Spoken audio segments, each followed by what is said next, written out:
Bon après-midi, mesdames, bon après-midi, messieurs. Après avoir convoqué le corps électoral pour le 7 octobre prochain, pour la campagne, pour la présidentielle au Cameroun, le chef de l'État, son Excellence Paul Biya, dans sa chevauchée, a décidé de proroger le mandat des conseillers municipaux au Cameroun de 12 mois, c'est ce jusqu'au 15 octobre 2018 prochain. Dans sa foulée, le président sortant, bien sûr pour ce qui est de la présidentielle, a présenté sa candidature via Twitter. C'était hier vendredi, une actualité qui a défrayé la chronique et qui interpelle au plus haut point. Il faut dire que cette semaine aura été véritablement chargé en politique, puisque on a également eu l'occasion de célébrer pour la première fois la journée africaine de la corruption, occasion idoine de remettre à l'ordre du jour les stratégies mises en place au Cameroun pour lutter contre cette gangrène, une gangrène qui a déjà automatiquement touché le secteur des transports au Cameroun, puisqu'installé sur la Select cet après-midi, Jean-Ernest Bibeheng Massenangale a donc l'occasion de répondre sur les questions de sanctions dans ce secteur qui peine à se mouvoir au Cameroun. 6 sociétés désormais mises hors de fonction par le ministre des Transports, des sanctions qui n'annulent en rien le désordre qui règne dans ce secteur d'activité. On aura également l'occasion de jeter un coup d'œil sur les chantiers de la CAN 2019. Le Premier ministre, en tant que président du comité d'organisation pour ce qui est du Cameroun, de ce rendez-vous footballistique continental, a décidé de faire le tour de quelques chantiers. Une réalité s'impose, le Cameroun est bel et bien en retard. On aura quelques réactions sur ce plateau, mesdames, messieurs. Cette émission se voulant interactive. Vous avez l'obligation de nous joindre via un contact, le 6 99 13 50 75.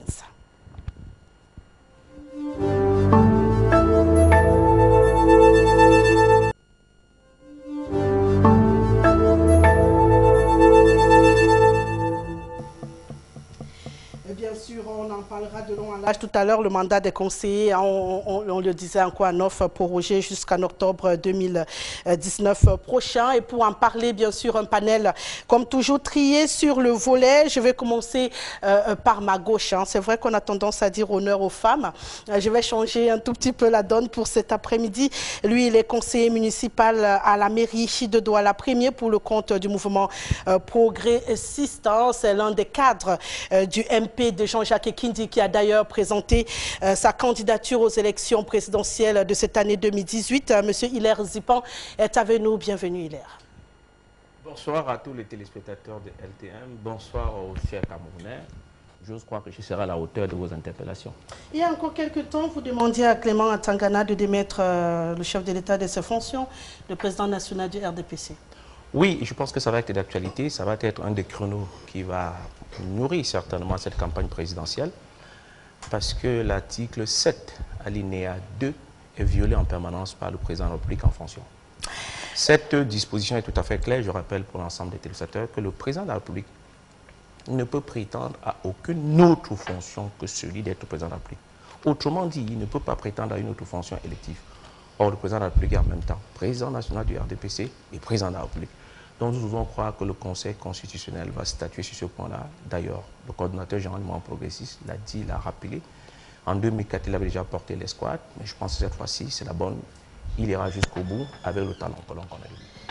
À ma droite, l'honorable Marlise Rose Doualabel, elle est députée RDPC du Vouri, bien sûr, au Parlement camerounais, experte en RH et management. Elle nous fait l'honneur de sa présence. Honorable, bienvenue. Merci de m'avoir convié et j'espère que nous passerons un bon moment de convivialité, mais aussi de clarification. Le président Paul Biya est candidat à la présidentielle 2018. Oui, parfaitement. On en parlera sûrement cet après-midi. Et puis à mon extrême gauche, lui on ne le présente plus, j'aime souvent à le dire, il y a encore quelques années, il a acquis ce titre de genou aux longues dents de la politique au Cameroun. Il est leader politique et président du nouveau mouvement populaire, M. Bandakani. nous fait l'honneur de sa présence. Bienvenue, président Bandakani. Bonsoir Rosalie, bonsoir à tous vos millions de téléspectateurs dans le monde. Je voudrais saluer mon ami et compagnonniste Hilaire Zipan et notre grande sœur Marlise, du député du RDPC. C'est un plaisir de me retrouver avec eux pour essayer de contribuer à élargir la conscience de nos problèmes nationaux. Le dernier invité qui est encore sur la route, c'est Maître Michel Ndoki qui va sûrement nous rejoindre au cours des échanges, le temps d'une transition. On va s'intéresser tout d'abord à cette visite des chantiers qu'est en train d'effectuer le Premier ministre du Cameroun.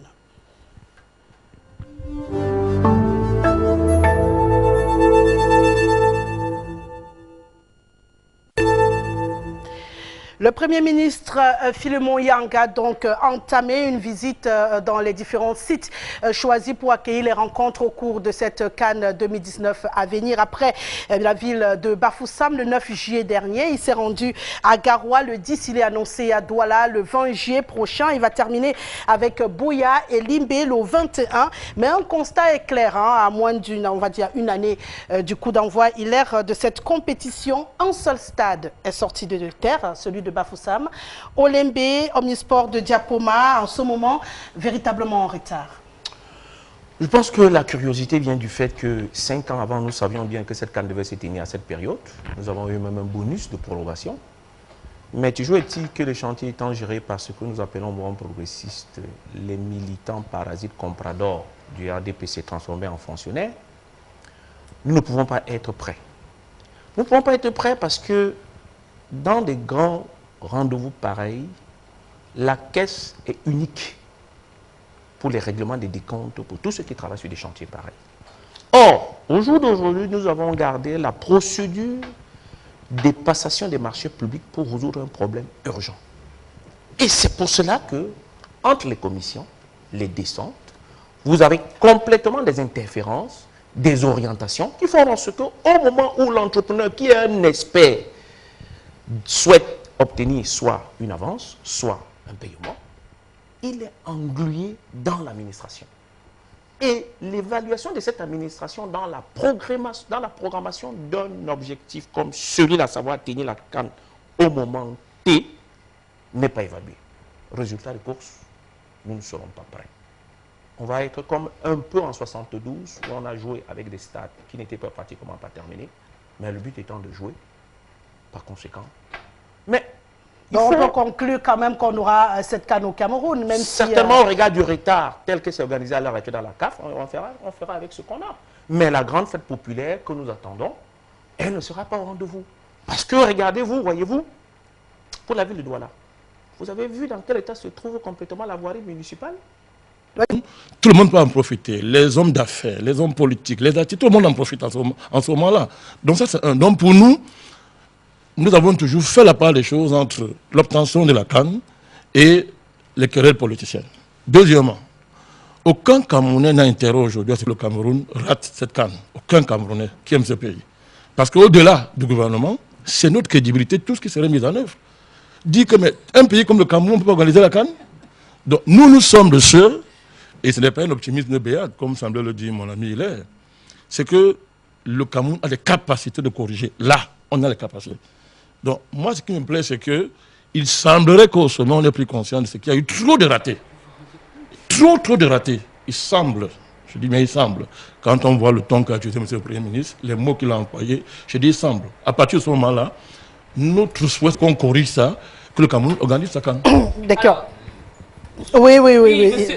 Monsieur Mandakati semble tenir absolument à ce qu'on épilogue sur le sujet. Donc, faisons-lui plaisir en espérant que les téléspectateurs en tireront un tout petit peu aussi. Rassurez-vous, vu le nombre de réactions, voilà, donc, je crois ils prennent plaisir à vous écouter. Ok, super. Alors, je crois que une chose qui serait intéressante de voir M. Mandakani définir, c'est ce qu'il appelle politicien. Parce que ce que moi je viens d'entendre, c'est un discours politicien. Je suis serein, j'ai entendu des mots qui m'ont donné confiance, alors qu'on est en train d'expliquer que les faits ne donnent pas confiance. Personne ne critique la capacité de M. le Premier ministre à maîtriser le vocabulaire français ou anglais. La question qu'on pose, c'est il y avait un calendrier, est-il respecté? Et qu'est-ce qui nous fait penser qu'il le sera dans un avenir prévisible? C'est ça. Et c'est à cette question que nous sommes tous d'accord pour répondre qu'on ne peut pas être optimiste et penser qu'avec les retards accumulés, depuis le nombre de fois qu'on revient sur les plateaux ou ailleurs pour discuter de l'état d'avancement des travaux et pas des paroles, qui doivent être faits pour que la CAN puisse se tenir au Cameroun, on ne constate pas d'amélioration dans la vitesse de travail de ceux qui doivent travailler. De toute façon, les Camerounais ont le droit de se poser la question de savoir ce que vous faites avec leur argent. Quand je dis vous, je parle des gouvernants, hein, je ne parle pas de M. Mandakani qui n'est pas concerné.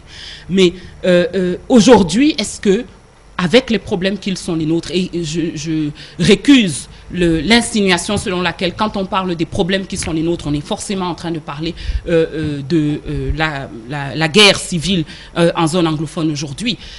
Nous avons des problèmes qui sont des problèmes économiques.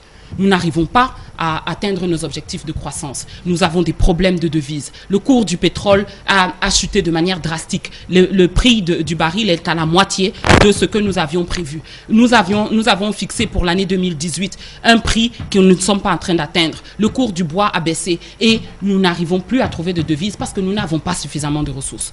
C'est ça la question que vous appelez politique politicienne et qui, pour nous, est une question aujourd'hui de priorité en matière de dépenses publiques. Nous sommes en train de dire qu'il nous paraît que la priorité n'est pas de recevoir, de prétendre recevoir une grande fête dans un pays qui est en larmes sur une grande partie de son territoire et que tout le monde en dehors d'ici c'est en larmes et n'a pas envie de venir voir de toute façon.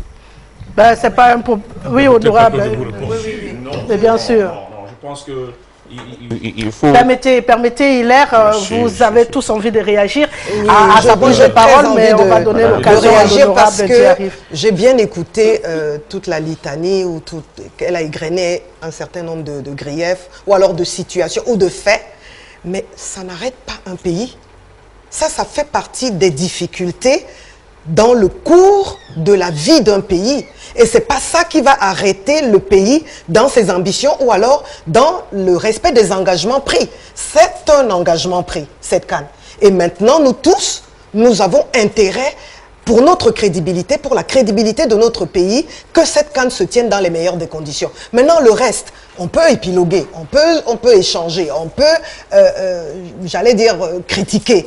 Mais ça n'arrête pas le cours de la vie nationale. Nous continuons à vivre et nous devons être capables de prendre en charge les engagements, enfin de respecter les engagements que nous avons pris. Je suis désolée, Madame Doki, mais vous n'allez pas demander au Cameroun de fermer les portes, de se mettre en prison, non.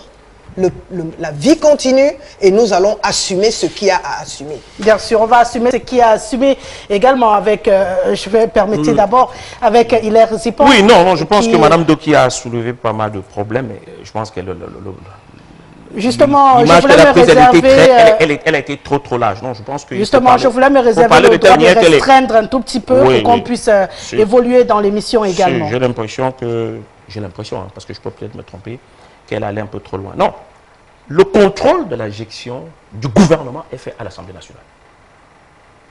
Aussi simple que ça. C'est pas le peuple est consulté pour le bilan des mandats de ceux qui ont reçu du peuple. Le président de la République reçoit un mandat en tant qu'exécutif. Le député reçoit un mandat en tant que parlementaire. Le conseiller reçoit un mandat en tant que conseiller municipal.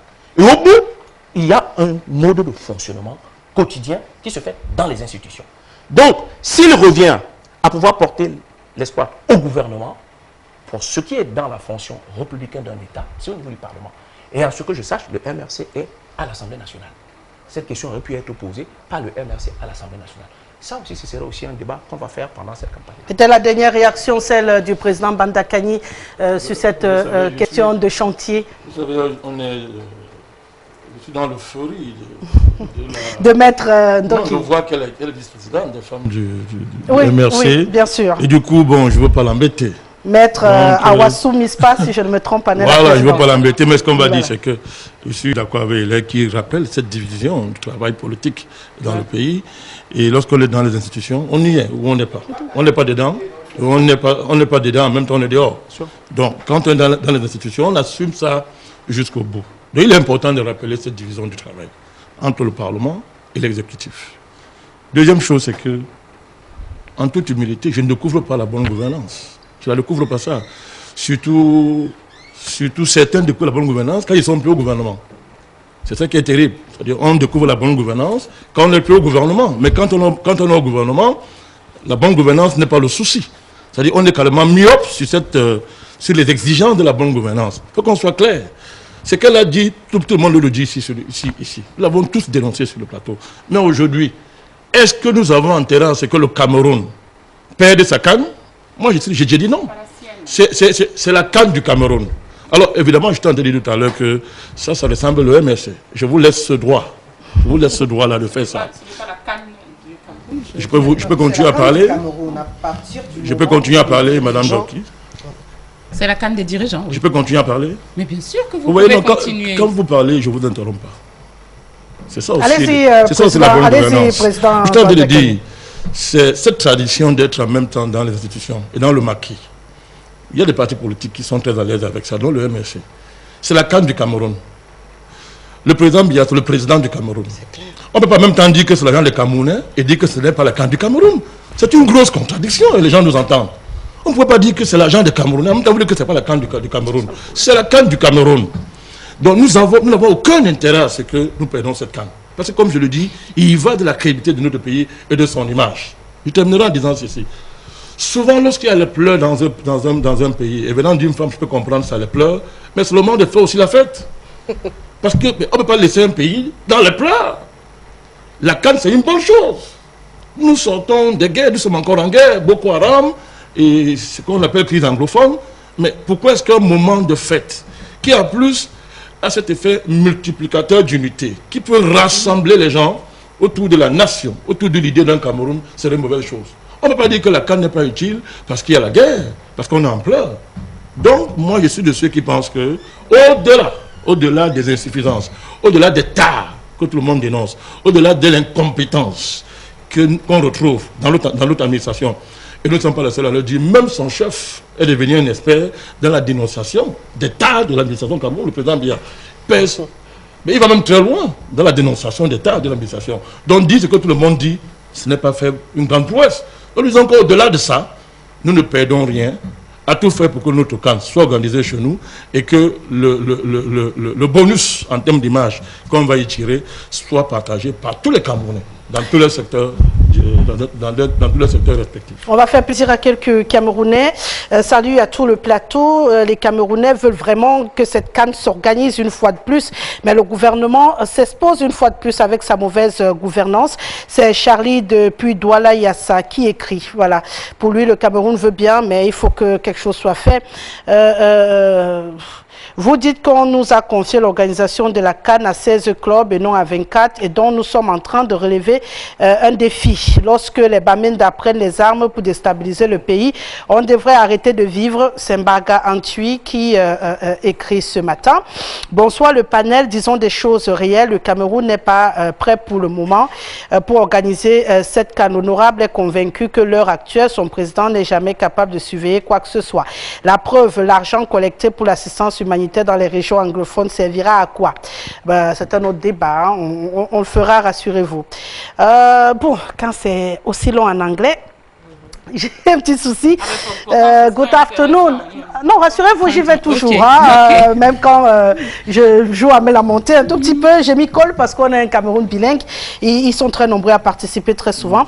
Good afternoon, dear panelists. Special greeting to you, the anchor lady, to Madame Maribel, Madame Doki. My name is Son Jackson and I am writing from Tico. This, our country's Cameroon has received close to $20 million from FIFA to improve football in Cameroon. They cannot construct an office for FICAFoot. Tell the parliamentarian with you that we need the CAN 2019. Voilà, j'y arrive. Hein. C'est à vous la question. Je crois que vous avez compris. La question vous est adressée, honorable. Peut-être une petite réaction? Non, moi je pense qu'il ne faut pas créer une psychose. On n'a pas besoin d'une psychose. On a déjà un souci réel qui est entretenu dans le nord-ouest et le sud-ouest. Et nous devons réussir à dépasser ce démon. Alors si en plus nous ne savons pas profiter des opportunités qui nous sont proposées pour qu'ensemble nous vivions quelque chose d'euphorisant, moi, je suis désolée. Je voudrais rassurer mon jeune concitoyen, je suis sûr qu'il nous écrit depuis Tico, que cette CAN doit être vécue par l'ensemble des Camerounais. Et mon souhait, c'est qu'il soit vécu dans la paix. En ce qui concerne la malgouvernance, on l'a dit tantôt, je pense que le Premier ministre a été suffisamment clair et que dès maintenant, que chacun se mette au boulot pour rattraper les retards constatés. Oui, oui. Le président Banda Kani du NMP, je le soutiens parce qu'il a des mots justes et je l'encourage. C'est Baudelaire qui nous écrit depuis Douala. Bonsoir le plateau, tous les préparatifs pour les préparatifs d'un grand événement à ses difficultés. Voilà, tous les préparatifs d'un grand événement à ses difficultés. Pour la CAN 2019, le Cameroun sera à la hauteur. Nous sommes confiants en notre pays, le Cameroun. C'est Adams qui nous écrit depuis Kousséri. Et puis bonsoir à vous en studio. Notre pays a toujours été le pays pourri par la gouvernance, mais qui réussit à faire des miracles. Donc la banane pourrie réussira peut-être à redevenir verte. À la dernière minute, hein, ils sont terribles les téléspectateurs. On va prendre une transition et on passe à la suite du débat. On parle de Jean-Ernest Ngale Bibere Masséna, le ministre Transport.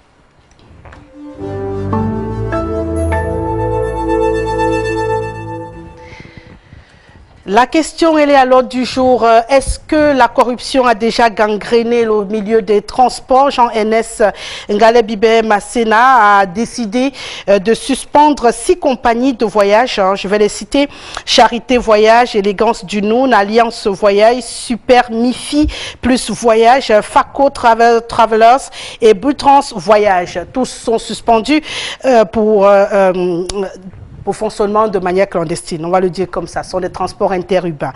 Maintenant, une question se pose, hein. Il y a eu des reports, il y a eu un audit qui a été réalisé en 2017. À l'issue, on avait 32 établissements de transport interurbain qui étaient dans cette fourchette. 26 ont réussi à se réhabiliter à l'issue du mois qui leur a été accordé. 6 ont désisté et les mêmes 6 entreprises sont celles qui sont suspendues aujourd'hui. Mais maintenant, maître Michel Ndoki, sa sortie se fait après l'accident qui a interpellé encore les Camerounais il y a quelques jours, c'était samedi dernier, avec 31 morts. La seule inquiétude qu'on a, c'est que la structure concernée par l'accident n'a pas été touchée dans les suspensions. Et pourtant, on en a profité pour aller suspendre 6 sociétés qui étaient déjà un tout petit peu sous le coup de l'épée de Damoclès. Est-ce que ce n'est pas un peu de la poussière jetée aux yeux pour éviter de mettre le doigt sur le véritable problème? Ce serait difficile pour nous de répondre à cette question parce que nous n'en savons pas suffisamment sur le dossier. Nous observons des événements tels qu'ils sont relayés par la presse. Nous sommes certains qu'il y a beaucoup d'informations qui mènent un ministre du Transport à prendre des décisions et qu'on ne peut pas, sans avoir ne serait-ce que la moitié de ces informations, critiquer ou approuver ces décisions. Ça ne serait pas très sérieux. Ceci dit, je trouve que l'un des défis à relever pour notre pays est de ce point de vue-là, j'espère que vous me ferez crédit de ce que nous reconnaissons que la vie doit continuer. C'est-à-dire que nous ne disons pas, par exemple, que le ministre du Transport ne devrait pas réguler la circulation sur les routes de notre pays parce qu'il y a une guerre et qu'il y a Boko Haram au nord. Ceci étant, il faut effectivement que nous nous dotions de gouvernants qui sont plus rassurants. On est dans une situation où quelqu'un prend une mesure, on ne sait pas si véritablement elle est justifiée ou pas. Non, pour la suspension des 6, c'est justifié, hein, c'est justifié. On ne sait pas véritablement, on n'a pas suffisamment d'informations. On pense que ça l'est, mais on se dit, ah oui, mais est-ce qu'il a pris ça parce que les raisons étaient bonnes ou il a pris ça parce que il a des intérêts cachés puisqu'il y en a un autre qui a fait un accident et on ne l'a pas sanctionné. Cela signifie qu'on n'est pas en confiance par rapport aux gouvernants de manière générale. Et je crois que ça, c'est quelque chose qui doit être résolu. C'est l'une des raisons pour lesquelles nous sommes de tels avocats de l'alternance, parce que nous pensons qu'il faut rétablir le dialogue de confiance entre les administrés et l'administration et faire en sorte que quand quelqu'un prend une décision, on n'ait pas tout de suite le sentiment qui ne la prend pas simplement parce que c'est son travail. Rassurez-vous, maître, je préfère recadrer rapidement. La décision du ministre des Transports par rapport à la suspension des 6 établissements a été suivie. Ça a été un processus suivi du début jusqu'à la fin par tout le monde. Hein, c'est justifié. La question qui se pose, c'est pourquoi rien n'a été immédiatement fait puisque le chef de l'État a demandé des réactions immédiates, notamment l'accroissement de la prévention routière et la répression absolue de telles infractions. Il y a une enquête qui a été ouverte sur cet accident. On a les résultats. Est-ce qu'on a le résultat qui montre qu'il y a... Parce que, et ça, c'est quelque chose qu'on vit en tant qu'avocat. On a l'air de considérer ici que quand quelqu'un fait un accident et qu'il y a un mort, forcément, celui qui est vivant, d'ailleurs, pas toujours le fautif, hein, mais seulement celui qui est vivant, est forcément fautif et forcément doit être sanctionné. Ce n'est pas comme ça que ça fonctionne. Qu'elle dit l'enquête? Est-ce qu'elle démontre que le chauffeur a commis une faute? Est-ce qu'elle démontre que c'est le chauffeur ou est-ce qu'elle démontre que c'est le véhicule? Est-ce qu'elle démontre que c'est le fabricant ou est-ce qu'elle démontre que c'est un défaut de maintenance? C'est comme ça qu'on établit les responsabilités qui permettent de dire on suspend la compagnie. On ne prend pas pour seul critère, même si c'est dramatique et qu'il faut faire une enquête pour déterminer les responsabilités et éviter que ça se reproduise, on ne prend pas comme seul critère les conséquences dramatiques qu'il y a eu sur le terrain. Moi, je pense qu'il y a quand même beaucoup de gouvernants qui rassurent. Et je pense que l'actuel ministre des Transports est un gouvernant qui rassure. Nous avons vu son passage à l'enseignement secondaire et je pense que les gens ont été plutôt satisfaits par sa manière de gérer, de fonctionner. Maintenant, on lui, j'allais dire, on le fait passer à la classe supérieure parce que quand même le transport, c'est autre chose. Les différents corps business qu'il faut gérer sont tellement différents les uns les autres, les environnements sont tellement différents, les corps de métier sont tellement différents qu'il faut vraiment prendre du temps et en même temps être strict. Je condamne avec la plus grande fermeté pas les chauffeurs parce que bon, les chauffeurs, ils peuvent être qualifiés ou pas qualifiés, ils peuvent avoir suffisamment eu des heures de repos ou pas, etc., etc. En tout cas, ils sont souvent acteurs des accidents. Mais le plus grave, ce sont ces hommes d'affaires qui se permettent d'acheter ces cercueils roulants. C'est bien de vouloir gagner de l'argent, mais quand même quand on sait au départ qu'on va mettre la vie des citoyens de ce pays en danger, moi je pense que ces personnes devraient être punies de la manière la plus sévère. L'enquête dont parle le maître Ndoki, je pense qu'elle est absolument nécessaire pour établir les différentes responsabilités des uns et des autres. Mais je dis a priori, ce chauffeur n'avait pas de permis. Ça a été dit. Par contre, ça a été constaté immédiatement. Et apparemment, il a dormi. Troisièmement, le véhicule n'était pas en si bon état que ça, visiblement. Moi, je suis passé sur les lieux de cet accident. Et je me dis donc que la première responsabilité revient à l'homme d'affaires, au businessman qui est capable d'aller acheter une machine à tuer simplement pour gagner quelques centaines de milliers de francs. Président Bandakani a écouté l'honorable Doualabel. On est obligé quand même de regarder un tout petit peu le fonctionnement du secteur des transports, c'est-à-dire au-delà de l'accident, qui n'est qu'un prétexte peut-être pour s'attarder sur le travail de notre ministre des Transports au Cameroun. On est obligé de s'intéresser. Comment on fait pour avoir un cadavre ambulant, comme pour lui emprunter son expression, sur l'axe routier et qu'on n'ait pas pu le constater avant? Comment on fait sans contrôle? Peut-être la décision du président de demander une répression absolue serait plus que jamais nécessaire. Les responsabilités sont partagées de notre modeste point de vue. La première responsabilité est comme évidemment l'État. Mais une fois de plus, comme j'ai dit, il faut sauvegarder l'État de la pression des querelles politiciennes. Au nom de la tenance, on ne peut pas justifier tout et n'importe quoi. Vous ne pouvez pas, parce que l'État ne fait rien, vous vous engagez, vous, à mettre un cercueil roulant en route. Sachant que les gens vont mourir.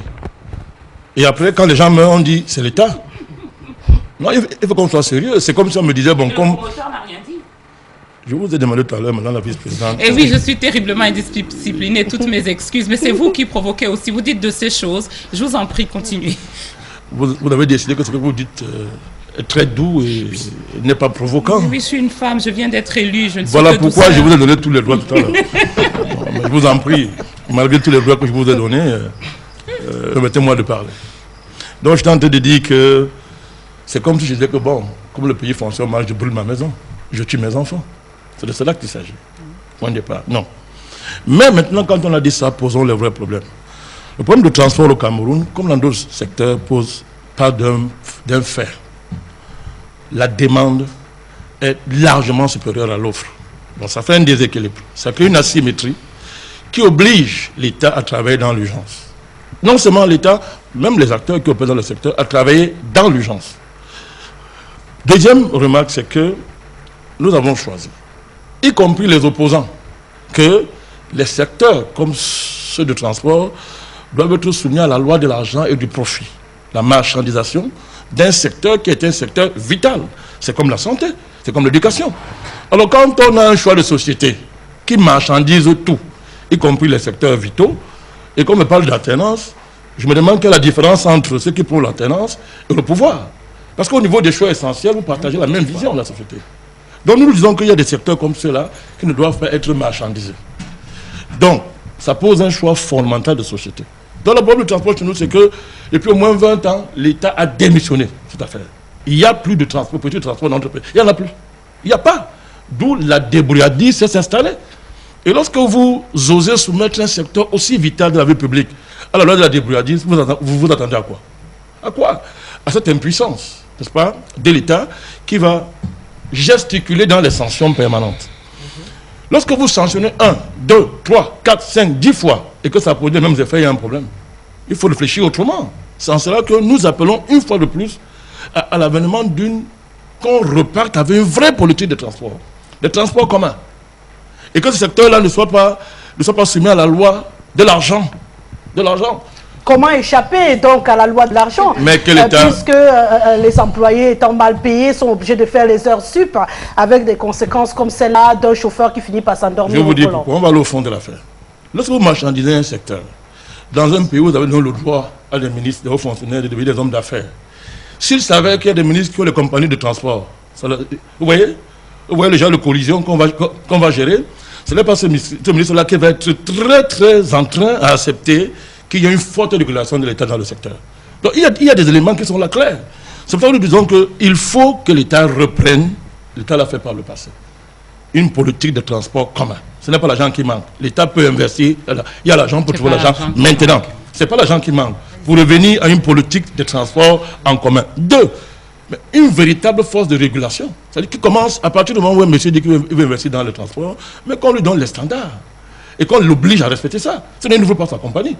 Mais s'il a des protections au niveau de l'État, s'il a qu'un prénom d'un ministre qui veut y investir, vous vous attendez à quoi? C'est autant de dysfonctionnements qui font qui produisent autant de monde. Donc voilà pourquoi nous disons que les responsabilités sont partagées. Hilaire Zipan, la corruption? Non, je pense que Mbanda a soulevé quand même un secteur qui me semble tout à fait très sensible. Je rappelle en passant que je suis transporteur. Ah ça, je le sais, mais les téléspectateurs ne le savaient pas. Oui, je suis transporteur.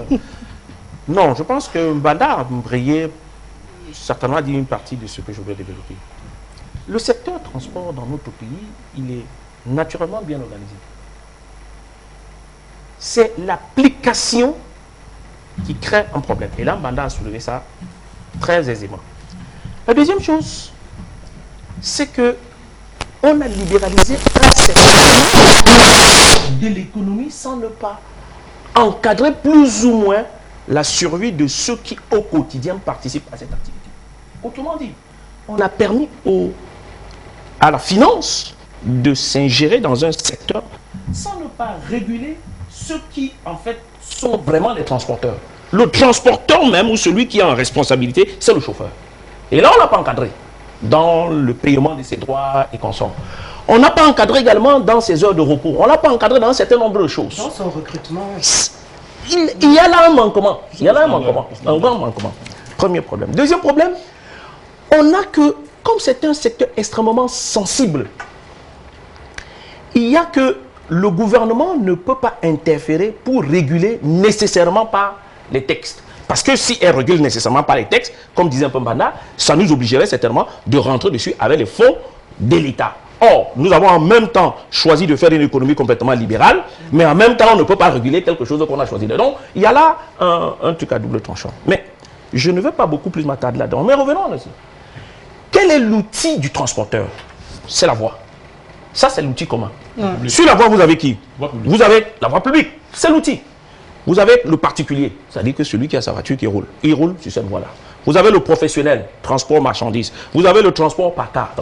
Et c'est donc cet outil-là, comme disait un peu Mbanda, qui est complètement aujourd'hui en retard dans les investissements, d'une part.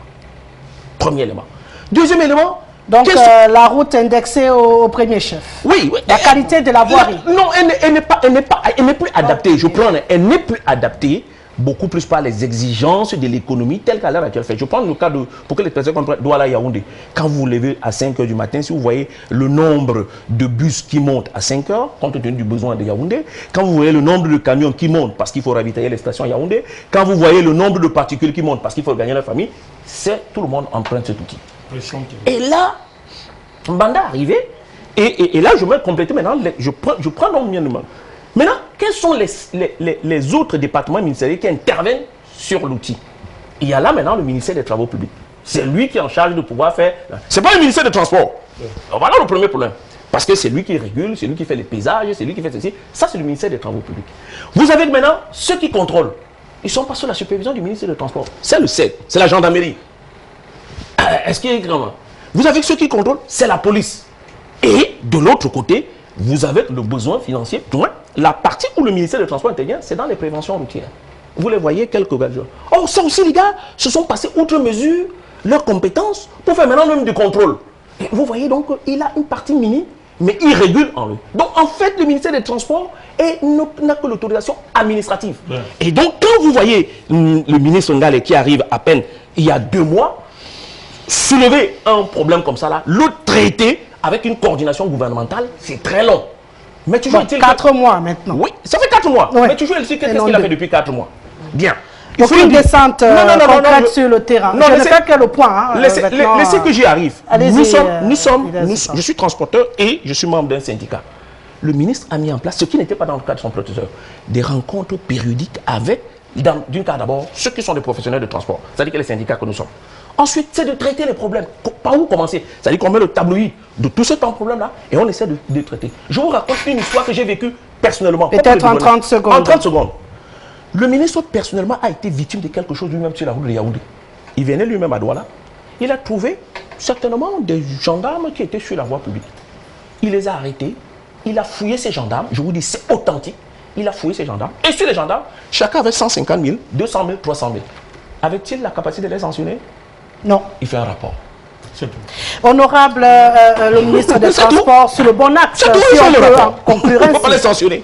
Bon, moi, je pense qu'avec le témoignage d'un professionnel du secteur, on peut dire que le ministre est en train de prendre ses marques et certainement ça passe par une évaluation de la situation. Mais je voulais quand même dire, et pour le regretter, que l'évaluation qui est faite sur les accidents démontre qu'à 75 voire 80%, c'est l'homme qui crée les accidents. Le reste, on doit s'en occuper. Je suis convaincue que les bonnes routes vont apporter plus de sérénité aux conducteurs, etc. Mais un conducteur qui n'a pas de permis, qui n'a pas appris j'allais dire, à conduire un véhicule poids lourd de telle catégorie, est déjà un danger. Et il faut le dénoncer et l'arrêter parce que si on essaye déjà de faire un peu de discipline, mais nous, ce qui nous caractérise, c'est l'indiscipline. Les Camerounais sont indisciplinés. Est-ce qu'il ne va pas mettre un doki? Je dis bien indisciplinés parce que quand on recrute du personnel pour conduire un car, la moindre des choses, c'est qu'on s'assure que ce conducteur est habilité, qu'il a les capacités pour remplir sa fonction de conducteur. Je dis un employeur qui ne le fait pas ne respecte pas la loi. Aussi. Et à ce moment-là, il doit être pénalisé. Immédiatement. Maintenant, je voudrais également dire une chose, rebondir sur ce que le président Mbandakani a dit concernant les défis du ministre des Transports. Effectivement, je crois que même si Hilaire dit que la politique est là, elle est bonne, mais elle est mal appliquée, je pense qu'il va falloir revisiter cette politique publique du transport. Et je ne pense pas que le fait que dans sa vie antérieure, il ait été un transporteur soit absolument un défaut. Au contraire, il peut avoir un regard... Il est encore. Bon, donc, je ne pense pas que cela pourrait être gênant. Ce qui serait gênant, c'est quand les intérêts deviennent divergents. Mais lui, il s'occupe du transport urbain dans une ville, mais le transport, c'est beaucoup d'autres choses. Hein. C'est Camerco, c'est le port, c'est... Bon, voilà, etc. Bon. Maintenant, est-ce que c'est normal que le ministre des Transports soit encore un acteur du secteur? C'est une vraie question, je crois, et je crois que... Il faut pas passer dessus trop vite. Mais c'est pas le débat. C'est pas le débat du jour. Vous posez... Une chose qui m'intrigue depuis tout à l'heure, c'est que j'entends M. Mbandakani dire qu'il ne comprend pas pourquoi on veut l'alternance, puisqu'on va faire la même chose que ceux qui sont en place. Il vaut mieux donc, si je comprends bien, que ceux qui sont en place, le reste. Mais il dit ça en tant que membre de l'organisation en place ou dans une autre qualité. J'avoue que ça m'intrigue. Une autre chose. Permettez, il va répondre. Non, mais il va répondre. Non, mais il va répondre. On a le débat. On a le temps. Il a promis qu'il ne m'interromprait jamais. Je joue encore les maîtres du temps. Non, mais il a promis qu'il ne m'interromprait pas. Donc, je suis d'accord pour qu'il tienne sa promesse. Sur la question de l'organisation du secteur, M. Zipang a dit tout à l'heure, c'est bien organisé, c'est vrai. Je ne crois pas, effectivement, que le gros problème des transports et des conséquences des accidents sur la route soit un problème d'absence de régulation. Je crois que le gros problème est un problème d'absence de sanctions quand la régulation n'est pas observée. On dit que oui, il y a le statut du chauffeur n'est pas encadré. Mais si, il y a des textes qui disent combien de temps les gens doivent travailler tous les jours. Il y a des textes qui disent pour conduire tel type de voiture, il faut avoir tel type de permis. Il y a des institutions, et c'est d'ailleurs le ministère des Transports, qui vérifie avant que les gens ne deviennent chauffeurs professionnels si ils remplissent les conditions. Il y a des permis spécifiques pour cela, n'est-ce pas, M. Zipang? Donc le texte existe, les normes existent. Si quelqu'un... J'ai commencé par là, par dire que vous avez commencé par là. Ce que je ne saisis pas, c'est pourquoi, à la fin du raisonnement, il faut revoir la régulation. Il ne faut pas revoir la régulation. Il faut revoir les personnes qui sont censées appliquer des sanctions. Et ça revient à la question que vous avez posée. Si l'enquête révèle que quelqu'un dormait sans permis de conduire et a mis 31 personnes, a fait passer 31 personnes de vie à trépas, ce n'est pas normal que le ministre des Transports, qui octroie les permis de conduire, n'ait pas encore réagi par rapport à ça. C'est clair que ce n'est pas normal. Non. Ensuite, que les contrôles soient faits par une autre entité que le ministère des Transports, mais heureusement, parce que sinon vous aurez de gros problèmes d'indépendance dans l'administration des contrôles. C'est le travail du contrôleur qui sera un tiers indépendant de dire si oui ou non les règles sont suffisantes pour assurer la sécurité sur les routes. C'est le travail de la police d'établir les procès-verbaux, de fixer les amendes, de s'assurer que les conducteurs dangereux ne restent pas sur la route, etc. Si vous laissez tout ça aux transporteurs, au ministre ou au ministère de tutelle qui a d'abord donné les autorisations de se mettre sur la route, qui a autorisé l'opérateur économique à ouvrir son business, qui a donné le permis de conduire aux chauffeurs de manière plus ou moins fantaisiste, vous risquez d'avoir des problèmes. Je ne crois pas que l'expérience des autres ait démontré que c'est un problème d'avoir d'un côté un ministère de Transport et de l'autre côté une police qui contrôle les abus sur la route. Je crois effectivement qu'on a un gros problème d'adaptation de nos outils à l'utilisation et à la population qui en a besoin aujourd'hui. Et ça revient à un problème de gouvernance, je suis désolée d'avoir à le dire. Et je crois qu'on a surtout, parce qu'on pourrait faire avec les petits moyens qu'on a, on a surtout une justice et un système de sanctions qui est insuffisamment présent et insuffisamment efficace dans sa capacité à faire craindre aux gens les conséquences quand ils violent les règles. Président, permettez, le président Bandakani a été interpellé tout à l'heure. De quel côté vous êtes? Je crois que j'ai également une question de pareil ici. Monsieur Bandakani, de quelle orientation politique? Opposant de l'opposition ou relativiste? Du coup, je jumelle les deux pour vous permettre de répondre, président. Donc vous voyez que ce n'est pas personnel. Maître Ndoki, souffrez de permettre au président de répondre à votre question. C'est madame la vice-présidente. J'étais en train de dire que, d'abord, on ne répond pas, elle n'est pas mon inquisiteur. Donc je ne réponds pas parce qu'elle demande.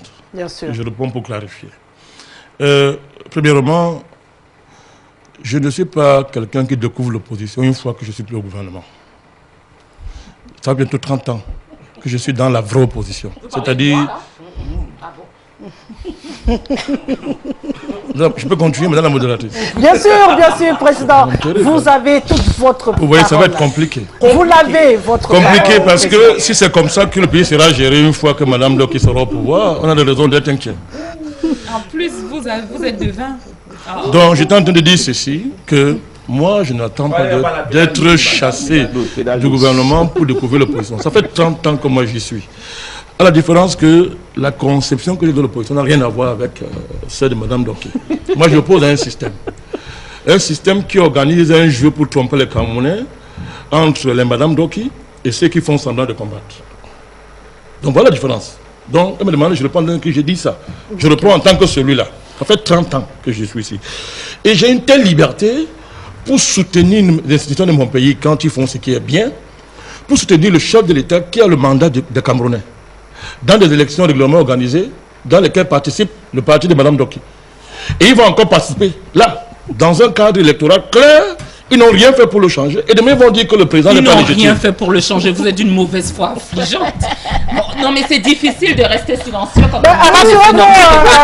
rassurez-vous, Maître Ndoki, tout à l'heure, on va parler de présidentielle et vous aurez l'occasion de un député à l'Assemblée nationale et nous aurions dû changer le code électoral. Monsieur Bandakani, voyons. Bon. Je peux continuer 30 secondes pour chuter, président. Je peux continuer? Bien sûr, vous avez. Non, il est Zipan.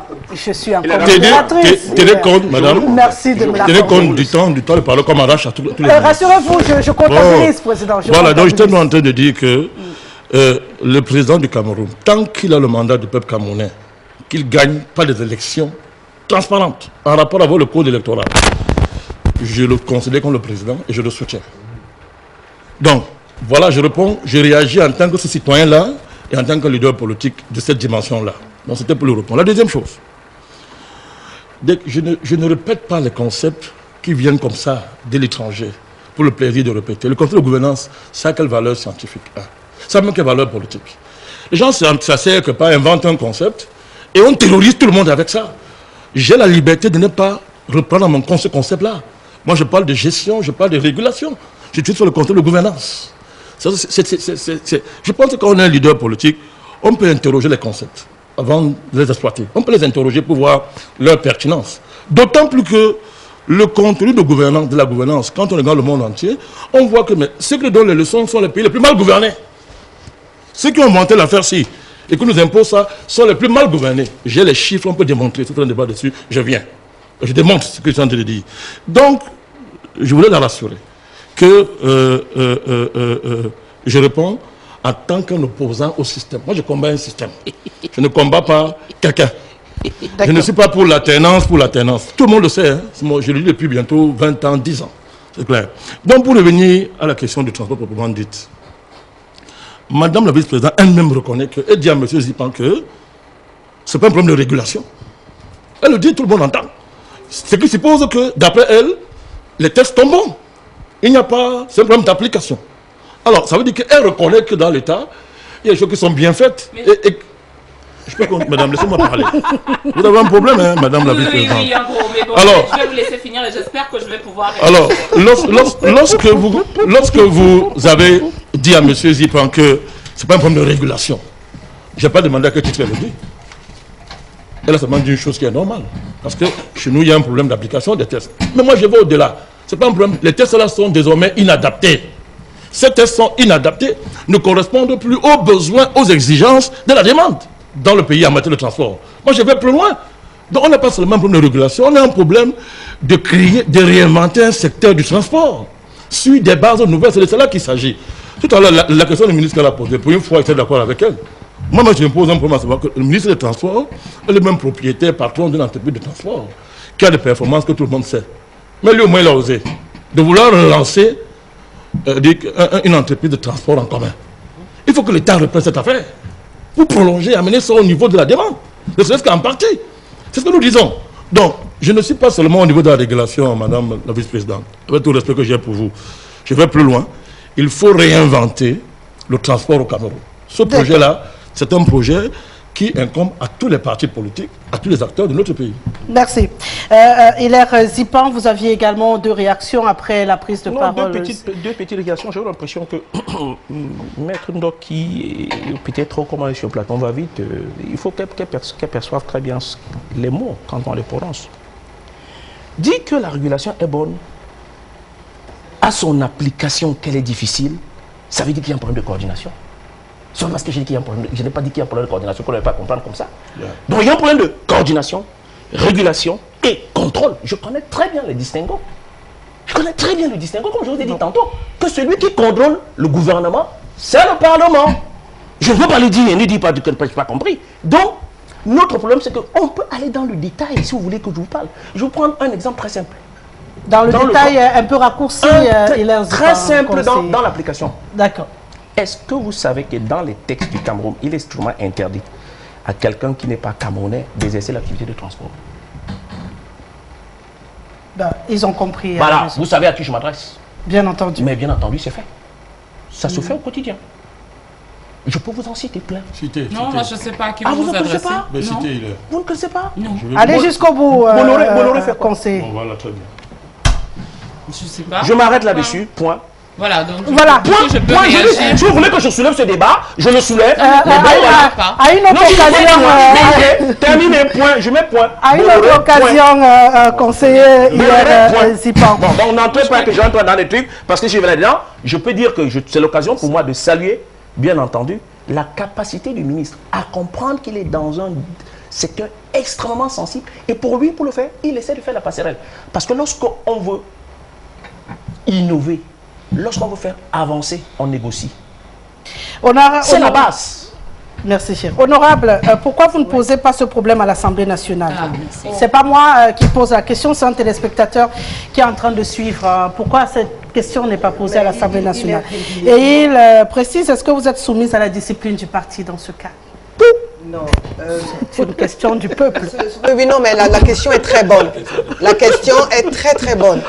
Maintenant, je vais vous dire une chose.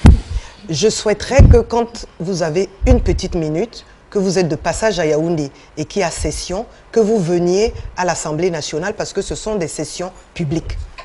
Tout le monde a le droit de participer. Où on ferme les sections du conseil. Merci, merci conseiller. Maintenant, je peux vous dire que régulièrement, ces questions sont débattues. Les questions sont débattues. Il est vrai que certainement avec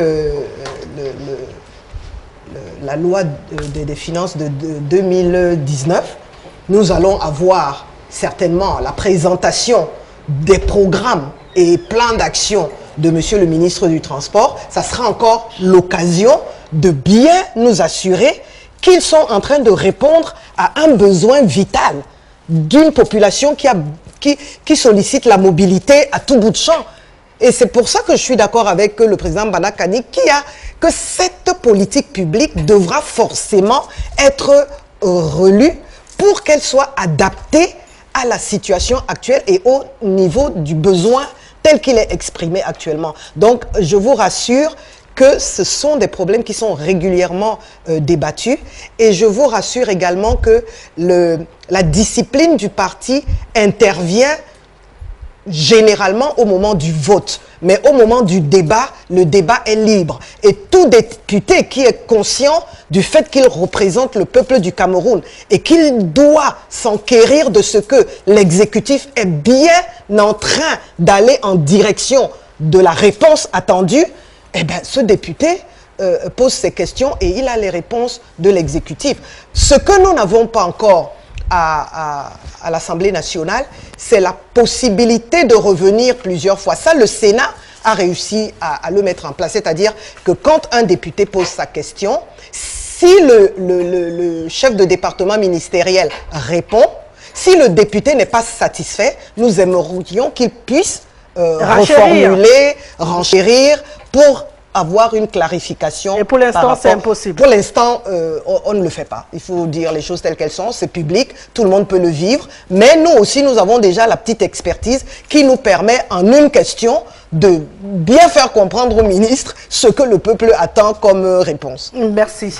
Bien entendu, on rappelle, si on peut être d'accord sur le principe, c'est qu'il y a beaucoup de choses encore à faire dans le secteur des transports, mais apparemment, le ministre Jean-Enes Ngalé-Bibé reçoit l'approbation du plateau qui l'encourage à aller de l'avant puisqu'il était installé sur la Select.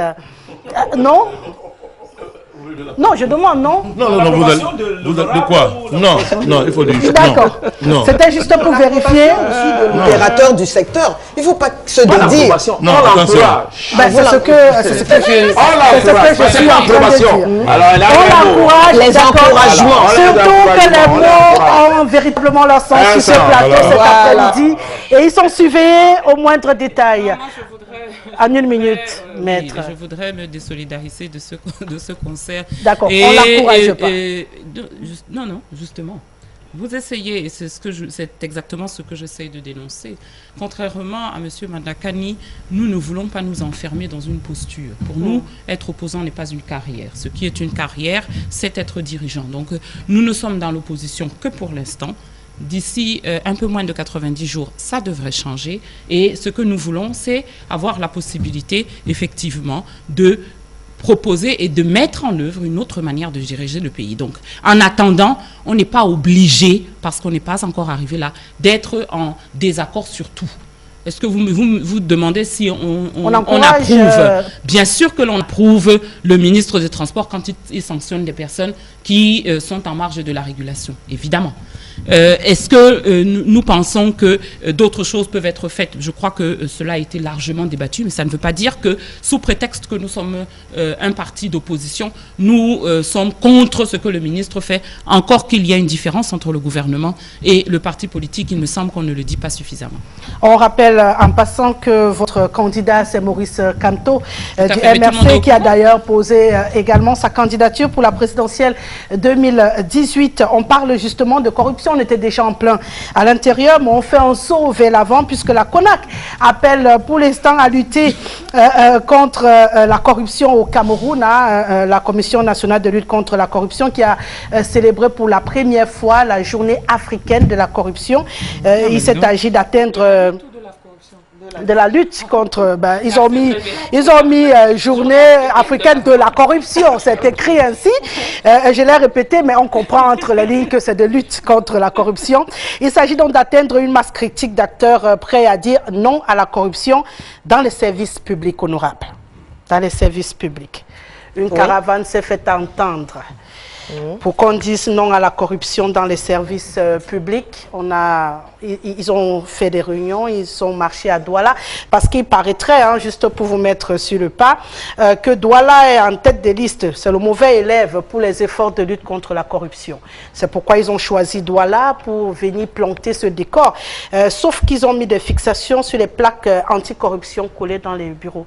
Vous avez la sensation que ça peut donner des résultats vu le degré d'imprégnation de la gangrène dans les services publics du Cameroun?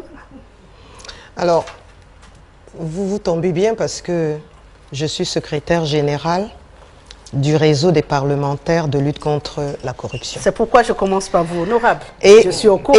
Et j'ai donc eu le privilège de participer à une rencontre africaine où effectivement on se rend compte que le problème est le même partout.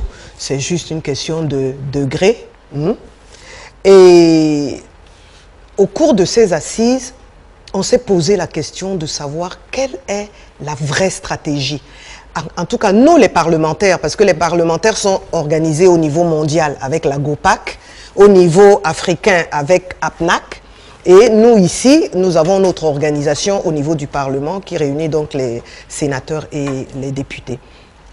Et on s'est posé la question de savoir quelle est la bonne stratégie pour éradiquer, c'est l'idéal, mais au moins ramener la corruption à quelque chose qui soit un peu moins nocif que ce qu'on vit actuellement. Parce que c'est un véritable crime. La corruption est un crime, pas seulement contre nous qui sommes actuellement vivants, mais contre les générations à venir. Et on n'a pas intérêt, dans des pays qui se construisent comme nos pays africains, à freiner le développement, à briser les efforts de développement durable que nous devons atteindre à l'horizon 2035 non, pas à l'horizon 2035 Ah, seulement. ça réduit, c'est 2025. Donc, 25. D'accord. Alors, ce qu'on appelle les ODD, et qui concerne, parce qu'avant il y avait bien plus d'objectifs, mais on a ramené à 17 objectifs qui ramassent l'éducation, la santé, l'environnement. Je l'ai récité encore il y a quelques temps. Mais nous ne pouvons pas faire le moindre progrès si nous ne savons pas arrêter la corruption. Parce que c'est extrêmement difficile à vivre, à accepter, mais la réalité est là. Ce sont des évidences. Personne ne peut dire qu'il n'y a pas de corruption. Maintenant, que peut faire le député? Parce que je ne vais pas mener tous les combats de tous les secteurs. Tout ce que je voulais savoir, c'est si la fixation des plaques anti-corruption... Bon, c'est une stratégie de la CONAC. Oui, bien sûr. Maintenant, est-ce que moi, en tant que membre du réseau, j'aurais choisi cette stratégie? Je ne pense pas que je serais allé dans cette direction. Mais maintenant, eux, ils se sont peut-être dit que dans un premier temps, il faut que le non à la corruption soit, j'allais dire, pratiquement thérapeutique. C'est-à-dire que rien que quand tu rentres dans ton bureau, quand tu as vu la plaque non à la corruption, ça peut te retenir et de refuser. De ne pas corrompre et surtout de ne pas se laisser corrompre. Je suis un peu restée sur ma fin. J'écoutais attentivement l'honorable parce que j'espérais que justement on en apprendrait un peu plus sur ce qui est la stratégie. Je crois que le problème aujourd'hui, c'est que la stratégie du gouvernement actuel par rapport à l'amélioration du climat des affaires, à l'amélioration du climat social, du point de vue de l'intégrité, n'est pas claire. Elle semble miser surtout sur la dénonciation et la sensibilisation. Ouais. Mais voilà... Et la prise de conscience de chacun. Oui, c'est ça, la sensibilisation. Il faut dire aux gens que c'est pas bien, comme s'ils n'étaient pas au courant. Mais voilà au moins 20 ans qu'on fait de la sensibilisation et voilà au moins 20 ans qu'il y a des mécanismes en place pour s'assurer que la dénonciation est possible. Ce qui nous manque, c'est le bilan. Ce qui nous manque, c'est la conviction que quand quelqu'un est dénoncé, il est sanctionné. Il y a des cas où on entend qu'il y a des sanctions. Je prends l'exemple de la police et de la gendarmerie. Il y a un moment où on a entendu que le directeur général de la Sûreté nationale avait effectivement adopté une attitude plus agressive par rapport aux actes de corruption. Et on a vu les conséquences palpables sur le terrain. On a vu le nombre de contrôles diminuer, on a vu les forces de l'ordre adopter une attitude différente. Donc on sait ce qui fonctionnerait. Et ce qu'il faut aujourd'hui faire par rapport à ce phénomène, c'est augmenter la place de la sanction. Il y a pas suffisamment de moyens, de ressources allouées à la sanction des actes de corruption qui sont avérés. L'augmentation du nombre de sanctions permettrait d'abord de faire peur à ceux qui veulent corrompre ou se laisser corrompre, ensuite d'encourager les victimes à dénoncer parce qu'elles se sentent accompagnées. Et, pour terminer, une place insuffisante est faite à la rétribution.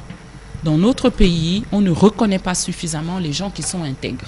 On ne les valorise pas suffisamment. On ne fait pas suffisamment d'efforts pour que leur carrière soit meilleure que celle de ceux qui ne se sont pas aussi bien distingués. Et je crois que à ce niveau-là, une politique différente pourrait apporter des résultats palpables et rapidement. En 30 secondes, honorable. Parce que Maître Ndoki a dit qu'elle est restée sur sa faim. Évidemment, j'attendais la question de savoir, mais qu'est-ce que les parlementaires pensent donc? Je vous donne l'occasion dans quelques minutes de lui dire ce que les parlementaires pensent. Le temps de me pencher peut-être vers les Zipan pour se poser la question au-delà des plaques. Peut-être les sanctions, comme Maître Ndoki est en train de le dire. Non, je pense que c'est une forme de communication qu'adopter la CONAC pour essayer de sensibiliser. Mais il faut dire que quand on voit les compétences de la CONAC, il ne faut pas attendre de grandes choses. Hein. Et le phénomène, il est complètement ancré dans l'ensemble des Camerounais que nous sommes. Mais il est tout à fait très intéressant de voir ce que la CONAC projette après cette prise de conscience, si tant est que naturellement les plaques là sont là pour sensibiliser et pour rappeler et aux uns et aux autres. Ce qu'il faut dire, c'est que ça dépend nécessairement de la manière où on aborde la corruption. Parce que l'ignorance parfois des textes, il faut en ce que les gens sont obligés d'être des corrupteurs. Je vous prends un cas très simple. C'est-à-dire que vous entrez dans un service, vous ne savez pas qu'il faut procéder par là pour aboutir à tel endroit. Et puis, vous pensez que pour aller un peu plus vite, il faut donner un peu d'argent. C'est de la corruption. Bien évidemment. Voilà. Bon, alors donc, pour dire également que quoi? Pour dire également que tant que nous n'avons pas aussi ingurgité dans les populations la capacité à maîtriser bien le parcours que l'on veut faire pour obtenir un service public, tant que l'administration elle-même ne va pas dématérialiser un certain nombre d'éléments, il va sans dire que la corruption va sévir. Je prends le cas, par exemple, à l'heure actuelle, des impôts. Beaucoup, maintenant, des déclarations se font en ligne. Donc, il y a de moins en moins de corruption. Voilà. Donc, ça veut dire que là aussi, il y a un autre phénomène adapté et adaptable. Mais lorsque vous vous en rendez compte que pour signer l'acte de naissance, il faut nécessairement aller à la mairie, pour ce qui est, par exemple, de notre truc, et vous trouvez qu'il y a des jeunes gens qui sont là, devant le maire, qui sont des intermédiaires entre, bien entendu, l'usager et la mairie, et que cela ne soit pas dénoncé, je ne vois pas trop bien ce qu'elle fait. Donc il y a quelque part aussi le fait que l'administration elle-même parfois entretient cela, un flou. La mairie doit la première, bien entendu. C'est connu de tout le monde. Bon, alors ils sont des intermédiaires du maire, c'est eux qui rentrent au bureau du maire avec tous ces documents-là. Donc, j'ai vu ça à Yaoundé 4 aussi, pour rassurer, à Yaoundé 1er, à Yaoundé 4, effectivement. Bon, voilà, donc il y a là un problème qui est extrêmement regrettable. Donc, je pense que là aussi, il y a la forme de la dématérialisation qui pouvait contribuer aussi également là-dedans. Je prends aussi l'autre cas aussi, par exemple, ce qui est au port, à l'intérieur du port. Plus les services sont dématérialisés, moins il y a de la corruption. Ça veut dire quelque part, ça peut être une piste pour essayer d'y aller. Maintenant, il faut former pour que tout le monde puisse avoir accès à l'outil informatique. Former les Camerounais, informer les Camerounais, président Bandakani, pour qu'on puisse mettre un terme, comme elle a dit l'honorable, ou peut-être freiner un tout petit peu la corruption, parce qu'il faut reconnaître que même jusqu'au plus bas niveau, ce n'est pas qu'un problème de service public, même dans le privé aujourd'hui, la corruption a pignon sur rue. On va y arriver quand même. Je voudrais d'abord assurer la vice-présidente qui m'a envoyé un missile sophistiqué. Sa prestance ne m'indiffère pas, pour la rassurer. Je dis que non, je ne suis pas un opposant de carrière. Je comprends ce qu'il y a derrière. Je vais le répondre. Nous voulons le pouvoir et nous allons prendre le pouvoir.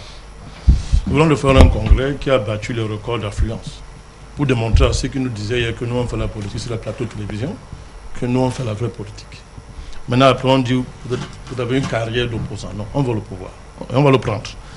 La différence, c'est que notre recherche du pouvoir n'a rien à voir avec la recherche du pouvoir comme le font le parti de madame la vice-présidente. C'est-à-dire qu'en allant dans les ambassades, se faire parrainer par des ambassadeurs, discuter de la vie de notre pays avec des ambassadeurs. Moi, je ne suis pas une créature du président de la République du Cameroun. C'est-à-dire que ce n'est pas parce que je ne suis pas devenu politicien, parce qu'il m'a nommé ministre. Et après, je démissionne, je découvre que je peux être un opposant, je peux avoir une carrière politique. On peut comprendre ça, mais moi, ce n'est pas notre carrière. Nous, depuis 30 ans, on a construit un parcours fait de constance dans la défense de certaines idées qui sont claires. C'est la différence. Donc, pour revenir à votre sujet. Un autre sujet, président Vandakani. Il a consommé 4 minutes. Je voudrais dire ceci. Je ne réponds pas, mon ami. Je voudrais dire ceci. La CONAC est dans la pédagogie. C'est nécessaire dans notre pays. Parce que la corruption dans notre pays a des dimensions multiformes qu'il faut savoir articuler pour bien cerner le problème. Il y a des dimensions historiques, il y a des dimensions anthropologiques, il y a des dimensions systémiques. Et il y a des dimensions domestiques, c'est-à-dire que à partir de quel niveau de pouvoir d'achat on peut commencer à parler de corruption. Si vous êtes dans un pays où le pouvoir d'achat n'existe pratiquement pas, pour plus de 80% de la population, à ce niveau-là, on parle de corruption à partir de quoi, de quels critères? Quels critères?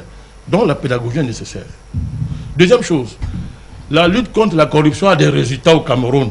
Il y a plus d'un gouvernement en prison dans ce pays. Il y a des grands pays au monde, dans ce monde ici, qui sont des références pour certains opposants camerounais, qui les citent à longueur de journée. Ils disent même que ce sont des pays civilisés, où, malgré la corruption endémique, on n'a jamais jugé même un petit fonctionnaire. La France excelle dans ça, si on prend le cas de la France, où les hommes politiques sont arrangés à ne jamais aller en prison, en inventant le droit du sursis. Ils ont toujours des peines de sursis.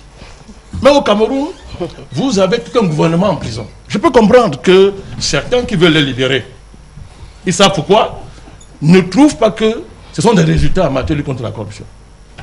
Il y a des grandes campagnes qui sont faites dans ce pays par certains hommes politiques pour dire que l'opération Épervier, c'est une opération mal menée. Il faut m'arrêter ça. Nous soutenons l'opération Épervier. Parce que ceux qui sont en prison, les juges ont dit qu'ils ont joué avec l'argent des Camerounais. Alors, si on dit que ces juges-là ne sont pas de bons juges, que ceux qui le disent assument. Assument.